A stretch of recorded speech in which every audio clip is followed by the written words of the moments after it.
Buen día, querida iglesia, estimados amigos. Bienvenidos nuevamente a este tiempo al que le hemos llamado Siguiendo a Jesús en el Evangelio de Marcos. Los que nos siguen saben de que estamos en el capítulo 6, finales del capítulo 6, y aquí el evangelista Marcos continúa su relato sobre el ministerio de Jesús, mostrándonos ese ritmo intenso de lo que estaba ocurriendo y de cómo las multitudes le seguían por todas partes sin darle descanso. Podemos ver cómo después de que los discípulos regresaron de la misión a la que Jesús los había enviado, intentaron separarse de la multitud para tener un tiempo de descanso, un retiro. Pero esto resultó imposible porque la gente no dejaba de ir y venir hasta el punto que ni aún tenían tiempo para comer. Fue entonces cuando Jesús muestra su compasión por ellos, enseñándoles muchas cosas y multiplicando de forma milagrosa unos pocos panes y peces para darle de comer a todos ellos. Pero este milagro generó un clima de expectación en torno a Jesús, que paralelamente el evangelista Juan narra que la multitud estaba decidida a hacerle rey, decididos a coronarle. Este ambiente descontrolado motivó que Jesús hiciera que sus discípulos entraran rápidamente en la barca mientras él mismo se ocupaba de despedir a la multitud. Después de esto, tampoco la noche fue tranquila para los discípulos. Recordarán en el pasaje anterior, los que siguen esta serie se recuerdan de que los discípulos tuvieron que trabajar muy duro para avanzar remando en medio de las aguas y también con el viento que les era contrario. A lo que debemos añadir que se llevaron un gran susto cuando Jesús vino caminando hasta ellos sobre el mar. Bueno, el día de hoy veremos esa parte cuando Jesús y sus discípulos llegan a la otra orilla nuevamente. Después de calmar las aguas, navegan y llegan hasta la orilla. Y al bajar de la barca, de nuevo la gente le reconoció y se agolpó en torno a ellos, trayendo a todos sus enfermos. Vamos a ver el pasaje, son 4 versículos, en el Evangelio de Marcos, capítulo 6, versículos del 53 al 56. Dice así la palabra del Señor. Terminada la travesía, vinieron a tierra de Genezaret y arribaron a la orilla. Y saliendo ellos de la barca, enseguida la gente le reconoció. Y recorriendo toda la tierra de alrededor, comenzaron a traer de todas partes enfermos en lechos, a donde oían que estaba. Y donde quiera que entraba, en aldeas, ciudades o campos, ponían en las calles a los que estaban enfermos y le rogaban que les dejase tocar siquiera el borde de su manto. Y todos los que le tocaban quedaban sanos. Bueno, podemos decir que este es el momento cuando nos acercamos al fin del ministerio de Jesús en Galilea.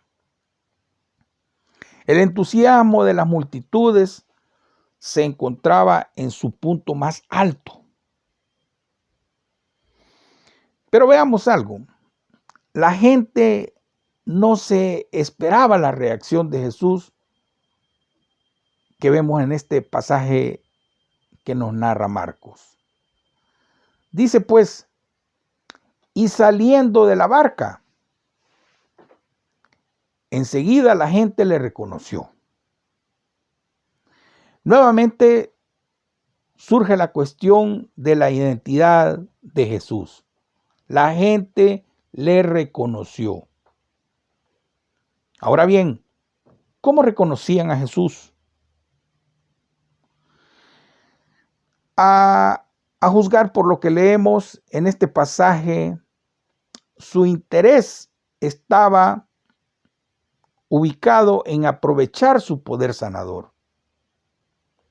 Este mismo pasaje narrado por el evangelista Juan nos explica que Jesús se lamentó porque le buscaban solo para recibir cosas materiales de él,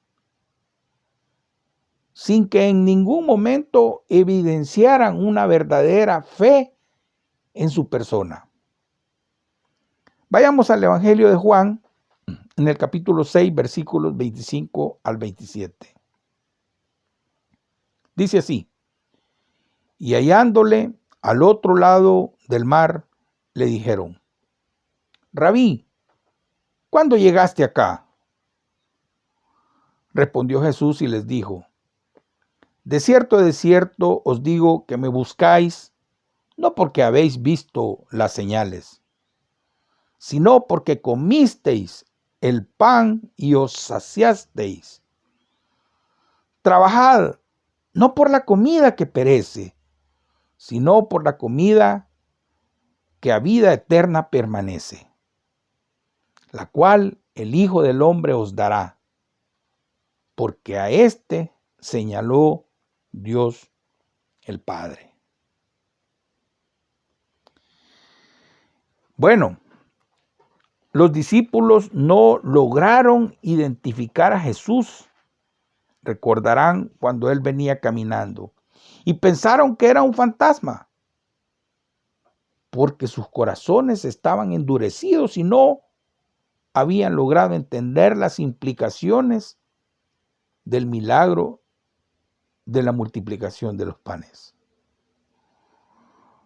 Hoy no es con los discípulos, hoy es con las multitudes. Su interés se reducía a aquellas cosas que pudieran sacar de Jesús. Bien fuera comida, sanidad, milagros. ¿Por qué más lo seguían? Vemos pues que después de tanto tiempo entre ellos, la gente no había logrado comprender adecuadamente quién era Jesús.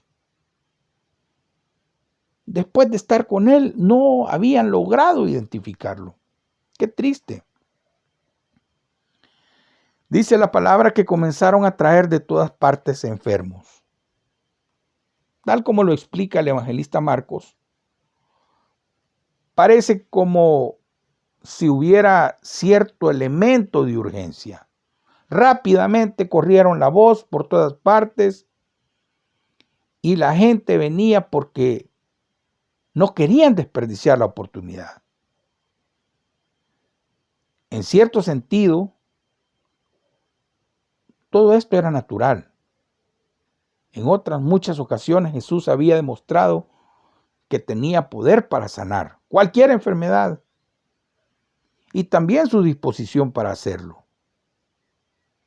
Por lo tanto, si habían enfermos entre ellos, era lógico que se los llevaran a él, ¿no creen? Vemos también un hermoso ejemplo de solidaridad de la gente. La mayoría de los enfermos no podían desplazarse desde las otras ciudades, desde donde estaban, hasta donde Jesús pasaba. Necesitaban de que alguien les llevara y hubo gente que se esforzó por ello.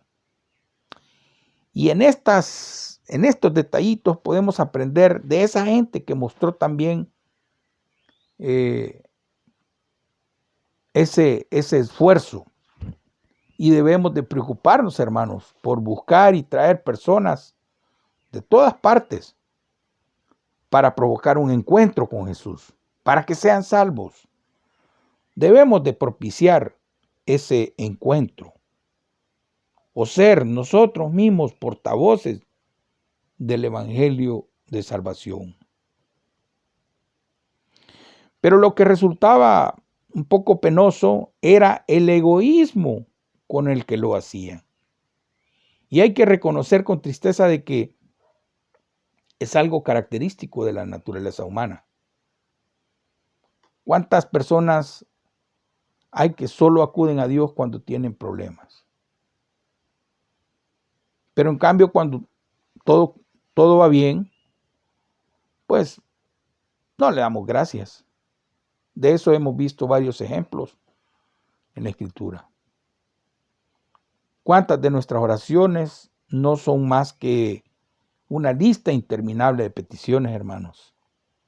Sin detenernos por un momento para agradecer al Señor por sus bendiciones o para adorarle por quién es Él. Más de una vez hemos orado porque alguien no tiene empleo y una vez lo obtiene el trabajo, argumenta que por motivos de trabajo, motivos laborales, no puede participar en esta o en otra actividad relacionada con la iglesia o relacionada con su crecimiento espiritual, porque tiene el trabajo. En estos tiempos de pandemia también hemos orado por hermanos que fueron contagiados y muchos, qué bueno que se salieron adelante. El Señor hizo una obra de misericordia en sus vidas, pero no se han acercado a dar testimonio de esa misericordia del Señor.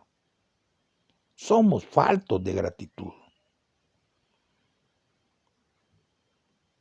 No sé si ofendo a alguien, pero en muchos casos buscamos al Señor únicamente esperando recibir. Y hasta llegamos a enfadarnos. Reclamamos, lo cuestionamos, exigimos, demandamos. ¿Cuánta alegría cree usted que le puede generar en el corazón al Señor si con más frecuencia fuéramos a ofrecerle nuestro amor, nuestro servicio, nuestra devoción? Claro que alegraría al Señor, claro que lo alegra, una actitud de gratitud. Por otro lado, pensemos también en el interés de las personas o que las personas muestran por la sanidad de su cuerpo y poca atención que prestan por la salvación de su alma. Vemos pues que estas personas no buscaban a Jesús porque querían escuchar sus palabras, sino que porque querían ser curados. Esta gente tenía mucho interés en los milagros, pero poco interés en la persona de Jesús y su mensaje. Y hay que reconocer que la naturaleza humana no ha cambiado desde entonces. Actualmente todavía sucede eso. En muchos lugares, cuando se anuncia que va a venir tal o cual siervo de Dios, que hace milagros, que hace sanidades, las personas acuden por cantidades. Mientras que si se anuncia una reunión de estudio bíblico, una conferencia de capacitación, el interés es menor. En los años 80, recuerdo yo, muchos predicadores famosos venían aquí al país y se anunciaban como cultos de milagro, como noches de milagros, como si ellos lo hicieran, promocionando los milagros y el que le hace, y no promocionaban al hacedor de milagros. Casi que era un negocio, ¿verdad? Da pena, pero hay que decirlo. Luego sigue la palabra y dice, y todos los que le tocaban quedaban sanos.